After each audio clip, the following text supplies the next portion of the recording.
শুভ সকাল বন্ধুরা, কেমন আছো সবাই? এ দেখো আমি সকাল সকাল চলে এসেছি ছাদে।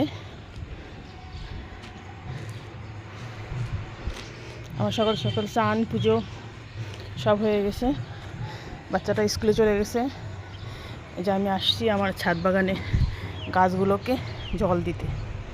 এ দেখো আমি কুয়াশার জন্যে সব ঢেকে রাখি, নাহলে তুলসী গাছগুলো সব মারা যায়, নষ্ট হয়ে যায় সব।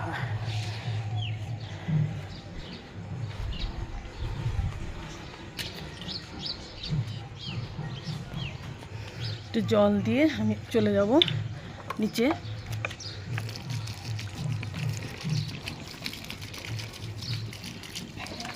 এই দেখো এটা আমার স্থলপদ্ম গাছ।